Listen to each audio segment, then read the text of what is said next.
Hello everybody, this is my very first YouTube video.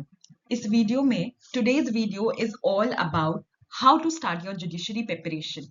Is judiciary preparation only restricted towards the syllabus? कि syllabus पता है तो आप अपनी judiciary preparation start कर सकते हो? No, एक proper एक strategy है one should adhere to while going towards your judiciary preparation. So आज का objective basically ये है कि मैं अपनी journey आपसे share करूं कि मैंने over a period of time कैसे अपनी जुडिशरी प्रिपरेशन में कुछ चेंजेस लाए, कुछ चीजें नई सीखी, कुछ अडेप्ट करी. So I will be sharing you my experience and you are most welcome to share your experience in the comment section. So basically इसका ऑब्जेक्टिव बेसिक यही है कि आप इस वीडियो को देखो तो आप बिगनर्स एक जो स्टार्ट करते हैं अपनी जुडिशरी प्रिपरेशन में मिस्टेक्स करते हैं वो आप ना करो, क्योंकि आपको पहले से ही एक अच्छा गाइडेंस मिल चुका है.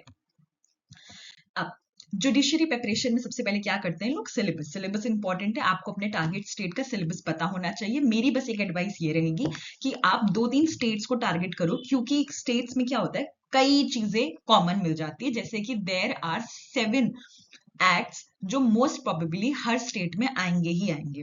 फिर क्या डिफर करता है, कुछ माइनर लॉज डिफर करते हैं, कुछ लैंग्वेजेस डिफर करती हैं, किसी में जीके पूछा जाता है तो किसी में जीके ना पूछकर लैंग्वेज पूछा जाता है. तो आप डिफरेंट डिफरेंट स्टेट्स के सबसे पहले the first 2 days should be on the syllabus of all the states. सब स्टेट्स को आप पहले उनका सिलेबस देखो, फिर देखो कि कहाँ पर आप एलिजिबल नहीं हो, क्योंकि कहीं पर कुछ ऐसी लैंग्वेजेस हैं जो आपको नहीं पता होगी, तो मतलब आप वो उसको हटा दो पहले. फिर जहां पर आप एलिजिबल हो, जहां पर हिंदी ही एक लैंग्वेज है, आप उसको लो. फिर उसमें कॉमन मार्क करो कि these are the common subjects. अगर मैं ये पहले प्रिपेयर करती हूँ so it will be beneficial. फिर जो भी एग्जाम आने वाला है उसके साथ उसका माइनर या लोकल लॉ स्टार्ट कर दो. अब आता है बेटा understanding the syllabus. When you are understanding the syllabus it is very important कि आप सिलेबस का एक पैटर्न समझो.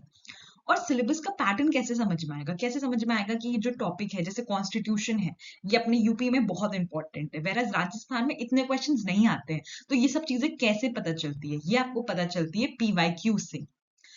So basically yes, these are the 7 subjects that I was talking about. This is important. We'll come back to it later. PYQs. PYQs a game changer है. क्यों?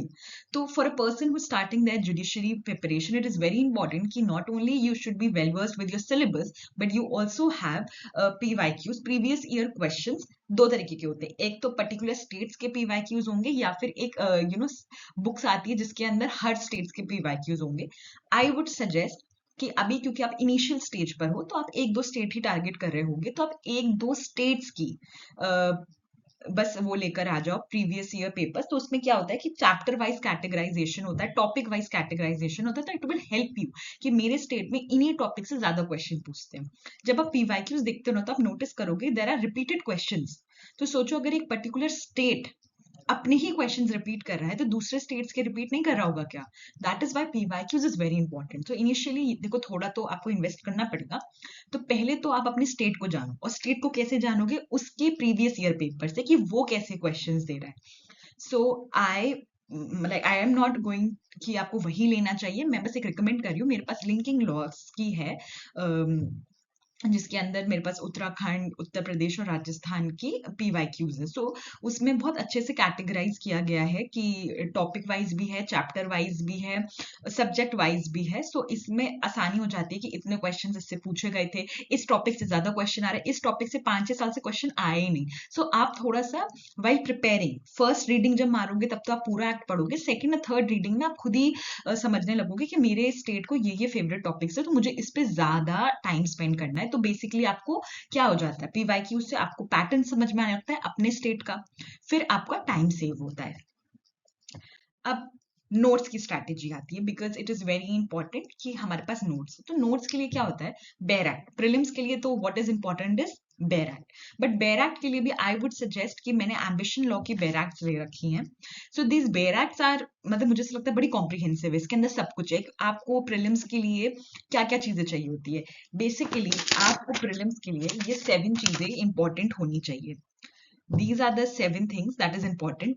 Sections पता होने चाहिए, आपको कंसेप्ट पता होना चाहिए, आपको इलस्ट्रेशंस पता होने चाहिए उस पर्टिकुलर सेक्शंस के, मैक्सिम्स है तो पता होने चाहिए, case laws recent and the latest, but landmark ज्यादा इंपॉर्टेंट होते हैं. फिर आपको क्या पता होना चाहिए, अमेंडमेंट्स अगर कुछ आया है कि ये सेक्शन कब ऐड किया गया, क्यों, बिकॉज कुछ इंपॉर्टेंट इवेंट हुआ होगा। And last come are the doctrines, तो आपको डॉक्ट्रिन्स के बारे में पता होना चाहिए। तो ये जो मैंने अभी आपको बताया कि प्रीलिम्स जब आप प्रिपेयर कर रहे हो तो ये 7 चीजें आपको प्रिपेयर करनी ही करनी चाहिए जब आप प्रीलिम्स के लिए तैयार कर रहे हो। तो ये I guess is a very comprehensive और like you know a complete bare act जिसके अंदर सब कुछ है। This is my personal suggestion. You can go for any Bear Act, Universal, Professional, EBC. Mains notes आपको देखो, जब आपने एक रीडिंग कर ली तो आपको बैराक, मैं सेल्फ स्टडी की बात कर रही हूँ, देयर इज नथिंग कि आपको कोचिंग लेनी है कुछ लेना है। आपने एक रीडिंग मारी, इसके अंदर क्या होता है, नोट सेक्शंस लिखे हैं, सेक्शंस के नीचे ही इसमें उन्होंने एक्सप्लेनेशन भी लिखा है। तो एक रीडिंग में आपको थोड़ा समझ में आएगा, दूसरी रीडिंग में आप काफी ज्यादा समझने लगोगे, थर्ड रीडिंग में you will be well versed. आपको जरूरत नहीं है क्योंकि यूट्यूब पे ऑलरेडी हर चीज पर इतना कंटेंट है ना कि अगर आप सर्च करोगे कोई सेक्शन तो आपको उसका मिल जाएगा। इवन चैट जीपीटी पे भी डालोगे तो वो भी अच्छे से एक्सप्लेन कर देगा। तो मेंस के लिए आपने क्या करना है, मैं बुक्स तो रेफर नहीं करूंगी कोई बुक्स, बिकॉज इतना टाइम नहीं होता और इतनी बुक्स नहीं पढ़ सकते हो आप। तो काफी अच्छे कोचिंग्स के पब्लिकेशंस आते हैं, आप उसको रेफर कर सकते हो। फिर आते हैं skeleton notes. Skeleton notes you see that there are very, Shivani Solanki ma'am ने वन शॉट्स बना रखे हैं, वो काफी अच्छे कॉम्प्रिहेंसिव स्केलेटन नोट्स हैं। कुछ तो उनके टेलीग्राम चैनल पे अवेलेबल है, so you can refer to them, it is very very good. और कुछ आप अपने आप ही बना सकते हो, जब आप 3 रीडिंग लगा रहे हो किसी एक्ट की तो आप खुद बना लोगे ना। Let's move to this. Yes, as I said, prelims के लिए बेयर एक्ट इंपॉर्टेंट है। मेंस आप क्या कहते हैं, इवेंचुअली जब आप 10 बार पढ़ चुके होते हो मतलब एक्ट को, तो आप खुद ही पॉइंट आउट कर लेते हो इंपॉर्टेंट क्या है। Again the P YQs plays a very important role, और रिविजन के लिए वन शॉट्स आर अवेलेबल। अब मैंने आपको पीवाईक्यू की स्ट्रैटेजी भी एक्सप्लेन कर दी थी कि पीवाईक्यूज आप 2 तरीके से पढ़ सकते हो। अब आपने पहले पीवाईक्यूज को एनालाइज किया, तो आपने पहले पीवाईक्यूज किए पर्टिकुलर टॉपिक के और फिर उसको देखा, तो आपको लगा कि ओके ये चीजें पीवाईक्यूज में पूछी गई थी और मैंने मेरा जो स्टडी मटेरियल है, I have a very good study material कि सब कवर हो जा रहा है।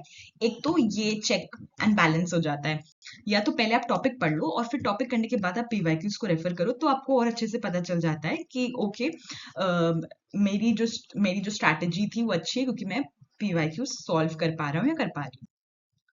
प्रीलिम्स फोकस अभी जो मैंने आपको दिखाया कि सेक्शंस इंपॉर्टेंट है, इलस्ट्रेशन, उनका कंसेप्ट इंपॉर्टेंट है, case laws, amendments, doctrine, maxims, इन 7 के अलावा नथिंग कम्स। सो सेक्शंस में एक और चीज आप ऐड कर सकते हो, इंडेक्स इज वेरी इंपॉर्टेंट कि कौन से सेक्शन के बाद कौन सा सेक्शन है, मैच द फॉलोइंग आने लग गया है। So my final advice is basically आपको एक स्ट्रैटेजी पता होनी चाहिए, आपको पता होना चाहिए कि सिलेबस इंपॉर्टेंट है, पीवाईक्यूज इंपॉर्टेंट है, और एक अच्छी बेयर एक्ट होना भी इंपॉर्टेंट है। फिर in today's time I would not suggest कि आप कोई कोचिंग लो कुछ लो, क्योंकि यूट्यूब पर इतना फ्री कंटेंट है, इतना अच्छा कंटेंट है कि अगर आप यही नैरो डाउन कर लो ना कि मुझे कहाँ से पढ़ना है या कौन सा यूट्यूबर या कौन सी फैकल्टी आपको अच्छी लग रही है, you can complete your judiciary preparation without any tension. So thank you very much.